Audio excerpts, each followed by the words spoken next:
To go to the moon, in the method we had, the architecture, we had to rendezvous, we had to have precise reentry back on the Earth, we had to spend long durations of time.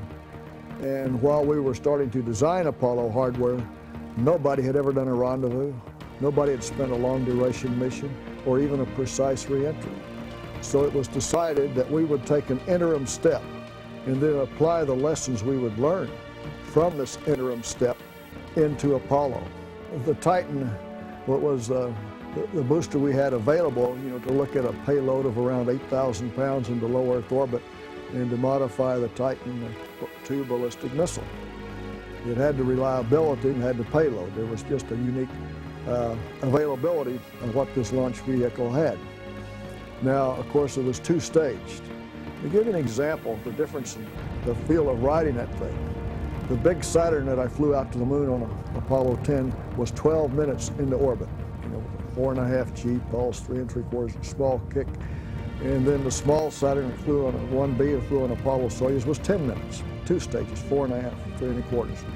The shuttle, piece of cake. The liquid engine throttled back. It's 8.5 minutes positive, but it's only about 3 Gs. In the Gemini Titan, you were in orbit in 5 minutes and 35 seconds. And particularly the staging sequence in that second stage burnout was a real kick that you will never forget. And of course, designed as a ballistic missile in the sequence, when the first stage shut down, you're riding and you're pushed back in there about 5.5 Gs, and suddenly it shuts down. And they go through a sequence they still use today called fire in the hole, where they fire the second stage before the bolts explode. So you're sitting there and wham, you go from 5.5 Gs down to 0 G. There's a big flash of fire, you fly through the fire and you're gone. And even though some of the staging sequence on Apollo was unique, that fire in the hole in Gemini was really unbelievable.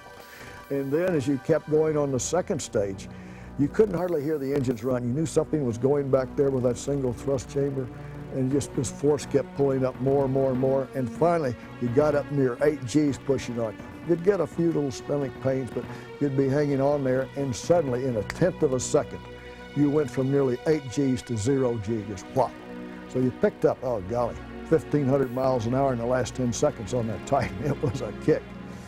But also, we had to get off of it very fast because we were concerned about some auto-ignition in the gas generators back on the second stage. So within 20 seconds from the time that engine shut down, taking you from 8 Gs to 0 G, you pushed the separation button in the maneuver handle and you got off of it.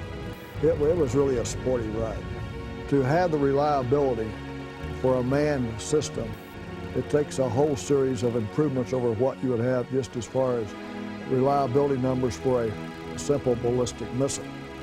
And so there was a series of redundant hydraulic systems that were put into the Titan II, the electrical systems, the sequence systems, and it was called man rating the booster. And in that, we had astronauts assigned to various systems to look at it, to make inputs, to coordinate with engineers. So we were deeply involved throughout the whole process of doing it. So it was a very wonderful feeling to be involved in seeing the engineering inputs there and the final end results. And you talk about togetherness. The Gemini was so small. You have less room in Gemini than you had in the front seat of a Bug Volkswagen. In fact, I couldn't put my feet together in the footwell. For such a small spacecraft, and what we performed was unbelievable in that period of time, in the 2 years from starting, I think, March of '65 and through the end of '66 when we did those 10 manned Gemini missions. We had 2 unmanned previously before that. And it was really amazing what we accomplished with that little spacecraft.